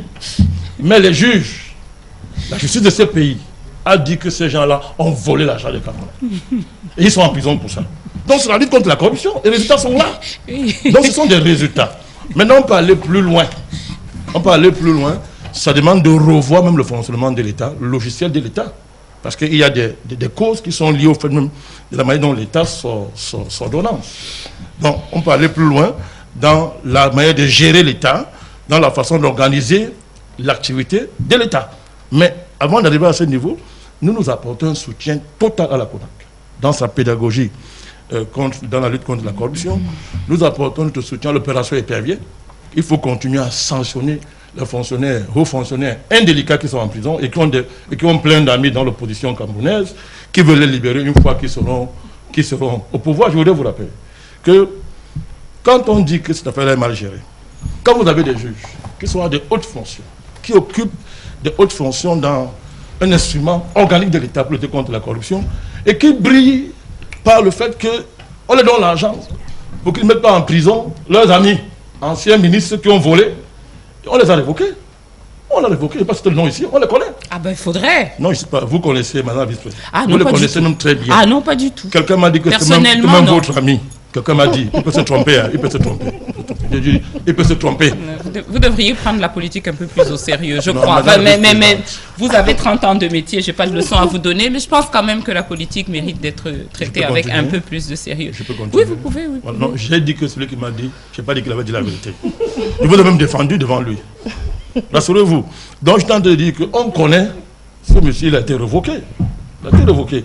Donc, il y a des forces sociales dans ce pays qui n'ont pas intérêt à ce que les organismes comme la CONAC font leur travail. Parce qu'ils ont trop volé. Ils utilisent l'argent qu'ils ont volé comme arme de conquête politique du pouvoir. Donc ces gens-là vont se moquer de la CONAC. Ils vont se moquer de toute pédagogie qui est mise en œuvre pour tenir compte de toutes les dimensions de la lutte contre la corruption. Nous, on est là, comme nous, on n'a pas volé. Et comme nous, on n'encourage pas les voleurs, nous devons soutenir la CONAC et l'opération Épervier. Honorable, vous étiez en train de nous proposer ce que pense le Parlement, les parlementaires. Alors, d'abord, la CONAC est un partenaire pour nous. Bien sûr. Hein, pour la PNAC Cameroun, la CONAC est un partenaire. Ce que je voulais juste dire, c'est que la stratégie de la CONAC, en tant que des membres, enfin, organes voilà, de l'exécutif, n'est pas la même stratégie que la stratégie du parlementaire. Donc, qu'est-ce que nous, on met en avant? On met en avant l'éducation civique, très important qu'à partir du bas âge, que nos enfants sachent que voler, ce n'est pas bien. Deuxièmement, il y a... Oui, c'est la pédagogie, mais on la démarre déjà au niveau élémentaire. Ensuite, il y a... Donc, quand il y avait la morale à l'école primaire, voilà, on avait droit aux mêmes leçons. Nous avons encouragé la dématérialisation. On l'a remis en place depuis longtemps. Vous permettez, permettons s'il vous plaît à l'honorable d'aller jusqu'au bout. La dématérialisation est également très efficace parce qu'elle efface la présence, donc la dérive humaine. C'est très important. Là, vous rejoignez ensuite, la déclaration des biens. Nous pensons, les parlementaires africains pensent que la déclaration des biens peut avoir une efficacité certaine dans la conduite des affaires de notre pays. Ensuite, il y a, attendez que je me lise, vos lunettes sont juste la révision des salaires des fonctionnaires. Depuis la revalorisation des salaires des fonctionnaires, depuis le pouvoir d'achat. Voilà, le pouvoir d'achat. Depuis le pass, franchement, on peut se demander comment font les fonctionnaires. De but en blanc, vous vous retrouvez avec le tiers de votre salaire, votre loyer n'a pas changé, la scolarité est la même, le transport a augmenté, etc. Donc, la tentation, ça fragilise les populations et donc les gens sont plus corruptibles que s'ils avaient des revenus un peu plus décents. Ensuite, et je remets mes lunettes. Ça aurait été la bonne idée. Intensifier le rôle du contrôle de l'action gouvernementale. Le député doit légiférer, vous le savez, mais l'autre pendant de son action, c'est le contrôle de l'action gouvernementale. Et nous, les parlementaires, quand nous nous sommes donc retrouvés, on s'est dit que mettre les députés dans des conditions de travail plus, j'allais dire, respectables, favoriserait l'efficacité de leur rôle dans le contrôle de l'action gouvernementale. Et pour finir, j'ai également parlé de quoi l'intensification de l'opération Épervier. S'il y a une chose qu'il ne faut pas arrêter, c'est cette opération. Parce que c'est elle seule que nous avons actuellement comme la preuve de ce que aucun citoyen n'est au-dessus de la loi. Et là, si on arrêtait cette opération, je pense que ça serait pas très efficace. Donc voilà un peu les pistes qui sont celles des parlementaires dans ce combat. Étant entendu que la NIF, la CONAC, tous les organes, chacun met en branle une stratégie pour qu'ensemble nous puissions endiguer ce phénomène malheureux. Vivement qu'on y arrive. Jules Ndjo dit bonsoir madame, je regarde votre émission avec délectation et emphase. S'il vous plaît, le tribunal de première instance est aujourd'hui un véritable nid de la corruption. Je tiens à rappeler que l'absence de justice dans un pays crée des frustrations de nature à déconstruire le climat social. Que les magistrats fassent attention. Merci. Jules Ndjo qui nous écrit, merci de ne pas appeler parce que vous ne permettez pas de rendre public les SMS de ceux qui respectent la règle du jeu. Kamto a fait quelque chose pour le Cameroun. Bakassi Bandakani a fait quoi? Raphaël de Yaoundé. Voilà. Bien sûr. On va prendre une transition puisqu'il faut bien qu'on parle de ces présidentielles juste après la transition.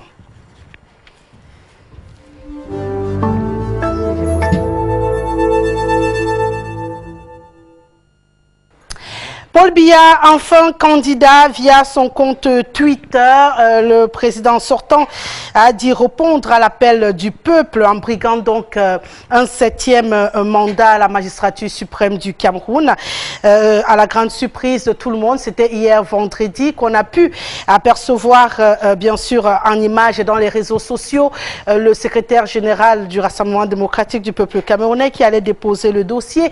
Et puis pour les amoureux de la toile, on a pu voir ce tweet effectué par le chef de l'État qui commence à prendre l'habitude des réseaux sociaux. On se rappelle de sa dernière sortie quand il a fustigé les réactions du côté de la crise anglophone. C'était en octobre. On a pris plaisir à découvrir un chef de l'État friand des réseaux sociaux. Et c'est le même chemin qui a été emprunté pour valider sa candidature à l'élection présidentielle. Je commence par vous, Maître Ndoki. Beaucoup d'opposants ont proposé ou ont conseillé au chef de l'État de ne pas se représenter. Est-ce que cette candidature est inattendue pour vous? Non. Et non seulement elle n'est pas inattendue, mais en plus elle est bienvenue parce que nous pensons qu'il est bon pour notre pays que le président actuel de la République perde les prochaines élections. Nous pensons que c'est mieux pour le peuple camerounais après 35 ans de dégringolade, de voir qu'il peut reprendre la parole, qu'il peut exprimer sa volonté et que sa propre volonté peut être entendue, que le sentiment de victoire et l'euphorie que cela procurera à nos compatriotes de voir le président actuel de la République perdre les élections nous sera bénéfique pour l'œuvre de construction de la nation qui doit être la nôtre. Juste pour terminer... Oui, bien sûr. Rassurez-vous, je ne vous enlève pas votre parole. J'ai juste oublié de rappeler que quand on arrive à ce niveau du débat, pour les habitués, ils le savent, c'est 1 minute à chaque prise de parole pour pouvoir rouler au maximum. Donc, je vous la rends, votre parole. Juste sur la question de la politique, parce que les présidentielles vont, nous l'espérons, être l'occasion d'un débat entre le président de la République actuelle et le candidat de notre parti pour confronter nos visions de développement. On a beaucoup parlé de épervier et encouragé. Encore une fois, il faut mettre en perspective avec les résultats. Nous sommes passés de 145e à 153e sur l'indice de perception de la corruption. Ça marche peut-être pour mettre certains ennemis en prison, mais ça ne marche pas pour améliorer le climat des affaires. Monsieur Hilaire Zipan, hein, il faut dire que le chasseur de baleines est en course une fois de plus. J'allais dire le président Jean-Jacques Ekindi, c'est le petit nom connu au Cameroun. Quand on parle de lui, chasseur de lion. On a augmenté, hein, apparemment le lion ne suffit plus. Il est candidat aux élections présidentielles pour rejoindre Michel Ndoki. Il sera aussi face au président de la République.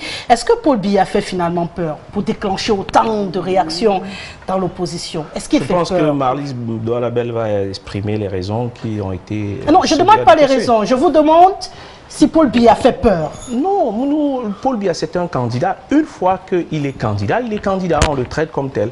Mais je pense qu'il est tout à fait très intéressant que les gens sachent ce pourquoi le mouvement progressiste a décidé d'avoir un candidat. Le 28 février, après notre convention qui s'est tenue à Douala, nous avons indiqué suffisamment les raisons pourquoi nous devons faire partie dans cette course-là. 2 raisons nous la commandent. L'intégrité territoriale de notre pays est un problème majeur pour ce qui est dans de la zone nord-ouest et sud-ouest, premier élément. La forme de l'État est un débat majeur. Boko Haram est un débat majeur, l'économie un débat majeur, les APE un débat majeur. Et je pense que si les gens ont suivi, bien entendu, la trajectoire du coordonnateur général du mouvement progressiste, il n'avait pas de raison d'être absent.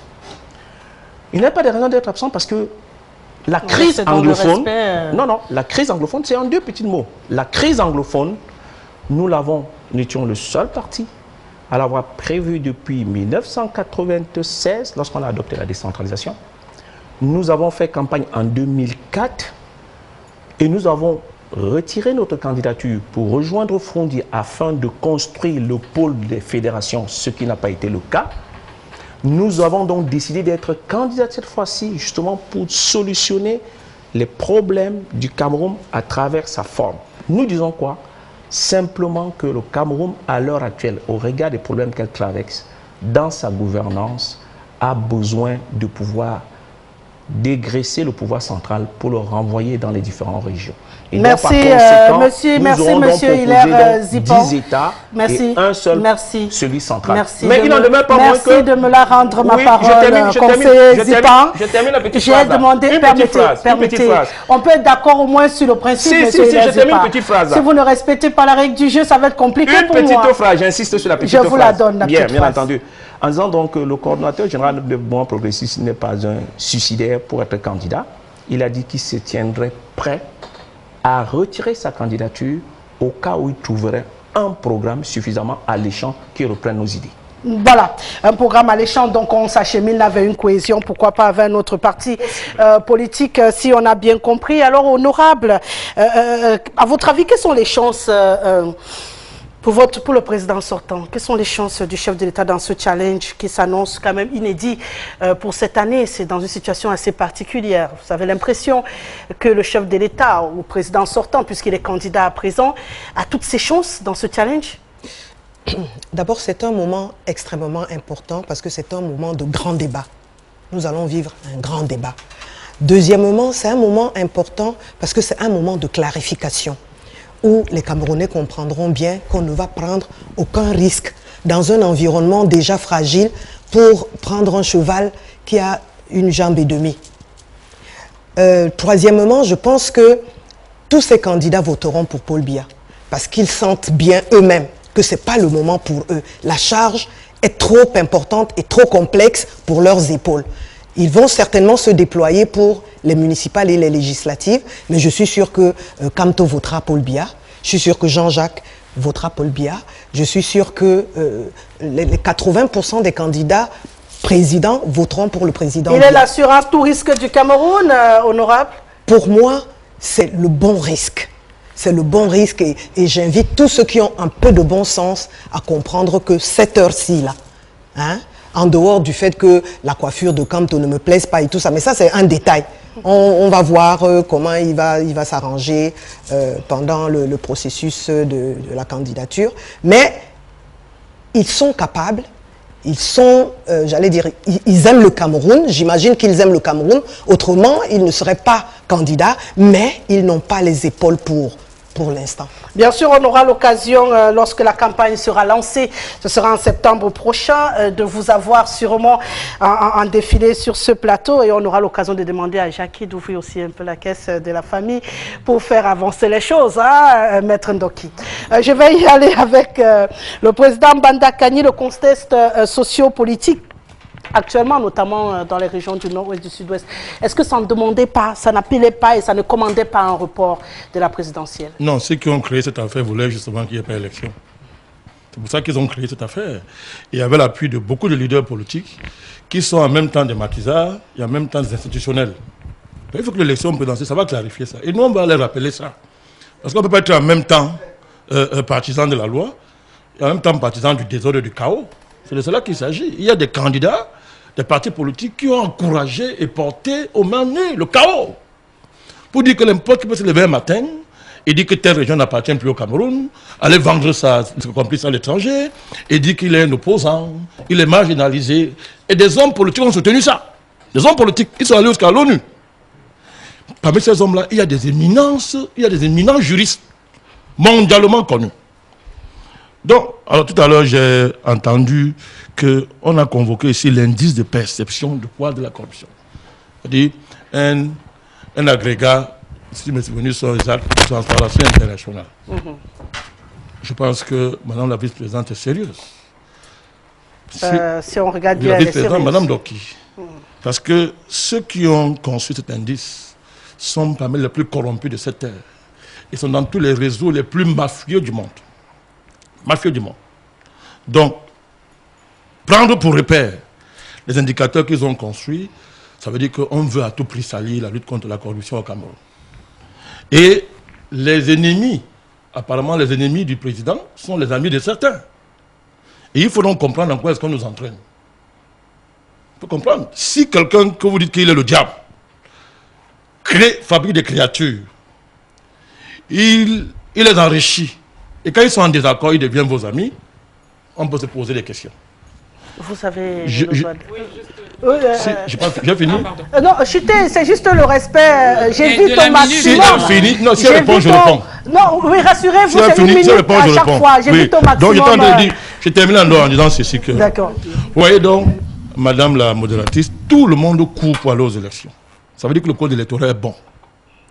La loi n'est pas valable seulement pour le dépôt des candidatures, pour leur validation, pour le jeu électoral, la campagne. Elle est valable aussi quand on va donner les résultats. Nous, on sera là pour rappeler aux gens que la loi, c'est la loi. Et qu'elle n'est pas intermittente, elle est permanente. Maître Ndoki. Je ne sais pas à quoi est-ce que M. Mandakani s'attend à ce que je réponde.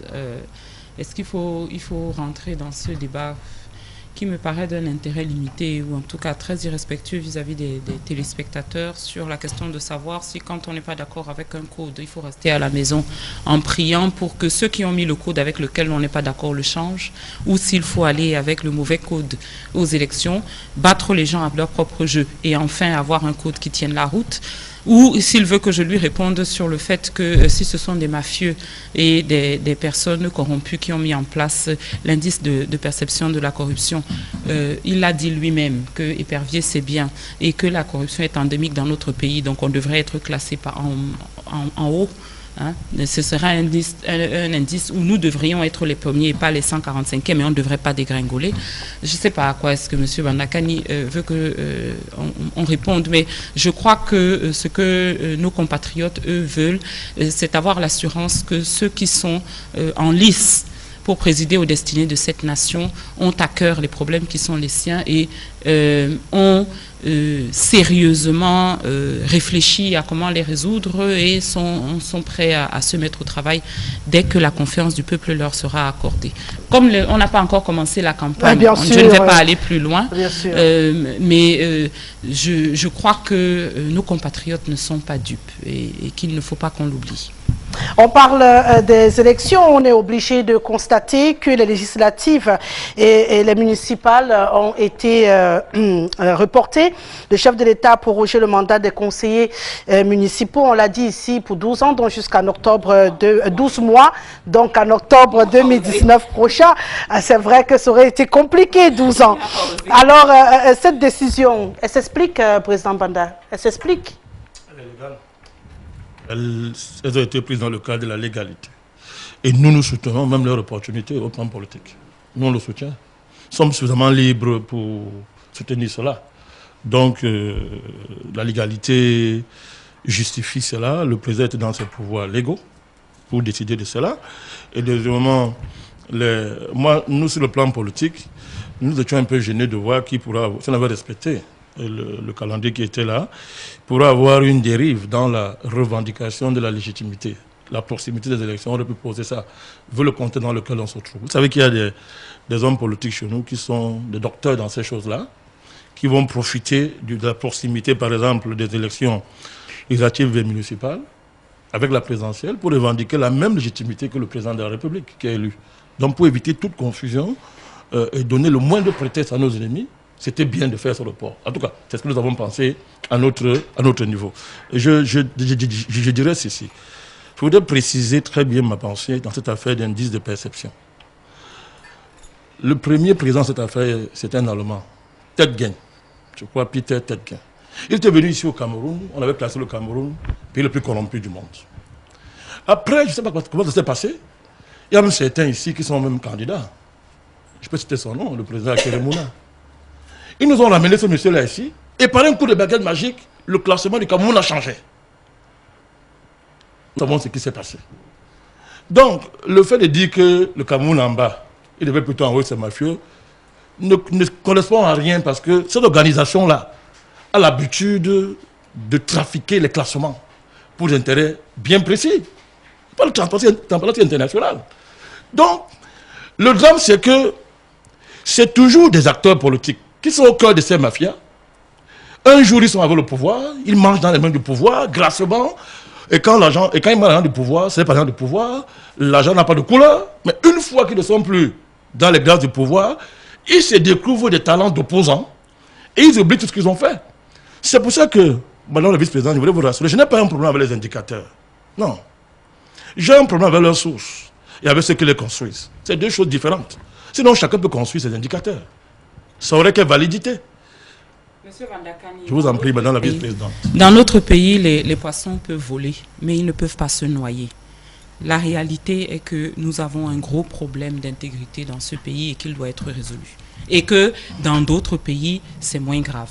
C'est factuel. La différence avec vous, c'est que cette exigence d'intégrité que je partage avec vous doit être assumée par tout le monde. Surtout par ceux qui aspirent à remplacer, à prendre la place des autres. Surtout lorsqu'ils ont eu à occuper des fonctions et qui n'ont pas brillé par leur intégrité. Ils n'ont pas brillé par leur intégrité. C'est de cela qu'il s'agit. Donc l'exigence de probité et d'intégrité que je partage avec vous, peut-être c'est un phénomène de génération, peut-être avec vous, s'impose à tout le monde. Mais surtout pour ceux qui veulent changer les choses. Honorable, ordonner le réajustement du budget en 2018 en cours, hein, c'était en cohésion avec les échéances électorales qui étaient pourtant annoncées et que maintenant on se rend compte qu'il y a, comme le disait Bandakani, la possibilité de chevauchement et tout. On ne peut pas considérer que c'était quand même une stratégie, peut-être un peu de poudre à l'œil pour mieux surprendre après? Je ne suis pas, j'allais dire, au centre de la stratégie de mon parti. Je n'ai pas ce niveau-là. Mais j'imagine que c'est un réajustement, j'allais dire, opérationnel. Opérationnel, à un moment donné, il a fallu reconsidérer les choses pour que l'enveloppe soit quand même là, pour que ces élections se déroulent dans les meilleures conditions. Hilaire Zipon, conseiller municipal encore jusqu'en octobre 2019. C'est une aubaine quand même pour les conseillers. Mais, le manque du ciel pour mieux combattre encore. Non, je pense que deux petites retouches par rapport à ce que Mbandar a dit. S'il est tout à fait d'accord que la légalité nous permet d'être encore là jusqu'en 2019, il n'en demeure pas moins qu'on avait besoin de la légitimité.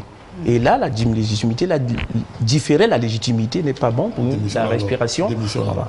Bon, donc, déjà, laissez que je termine. Déjà, Abel Elimbilo a dit, hein, lui va démissionner. Maintenant, vous prenez mon temps de parole. Non, rassurez-vous, je vous remets votre Le mouvement progressiste donc, se réserve au plus tard le 14 octobre pour prendre une position, tout en rappelant que nous avons un parti pris sur le fait que nous avons entraîné le maire de Douala Premier, Lengue Malapart, au TCS. On va peser de ce problème-là pour savoir s'il y a lieu de faire. Est-ce qu'il faudra que nous sortons du conseil pour continuer cela? Ou est-ce qu'il faut que nous restons à l'intérieur du conseil? Pour le faire, on va pouvoir l'éduquer. Pour là, c'est les élections présidentielles. Je voudrais également dire à l'endroit des Camerounais que si tant est que quelqu'un arrivera comme un saint pour dire c'est moi le plus fort, le plus dur sur terre pour gouverner le Cameroun, chacun de ces hommes politiques ont un passé. Et naturellement, il faudra donc vérifier le passif. Donc il faudra donc que le RDPC, qui est en gouvernance, nous amène le bilan des 7 ans. Et ensuite, on va évaluer. Que ceux qui ont eu des responsabilités à assumer dans ce pays l'assument. L'honorable Jean Takekindi a été député à l'Assemblée nationale. Nous savons ce qu'il a fait quand il a eu cette mandature-là. De même, ceux qui ont occupé les fonctions extrêmement importantes dans l'État puissent le faire avec honnêteté et honnêteté. De cette manière-là, les Camerounais vont choisir les meilleurs pour gouverner. En conclusion, je voudrais dire, et ça, il faut le marteler, il n'y a pas une autre solution pour ramener nos frères anglophones dans la République, un et indivisible, si on ne leur promet pas, ne serait-ce que ce qu'ils exigent aussi évidemment. C'est la forme fédérale. Le contenu, on peut en débattre. Et là, le mouvement progressiste... merci, monsieur Hilaire Zipon. Vous venez de me pousser à me retourner vers vous. J'ai dit la forme du pays, on ne débat pas sur mon plateau. Jusqu'au jour où le chef de l'État n'est plus chef de l'État. Pour l'instant, il a dit au Cameroun, on ne débat pas la forme du pays. Permettez-moi de ne pas être en marge de la loi et de me faire taper sur les doigts en même temps parce que je vous aurais ouvert mon plateau. Dans d'autres circonstances, dans d'autres plateaux, libre à vous de débattre de la forme de l'État. Surtout ça zimute, pour l'instant, on ne le fait pas. Dernière réaction, Maître Ndoki. Oui, pour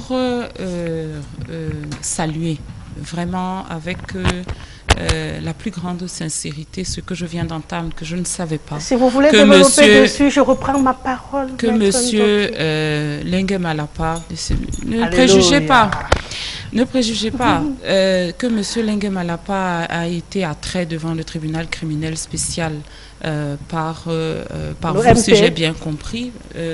Je voudrais saluer cela et je trouve absolument regrettable que les médias ne fassent pas un plus large écho à ce type d'initiative parce que nos compatriotes ont besoin d'entendre ce genre de choses. Ils ont besoin de savoir qu'il y a des David dans ce pays et qu'il y a des personnes qui ont des valeurs à défendre et qu'on peut s'appuyer sur ces personnes-là pour construire cette cette nation.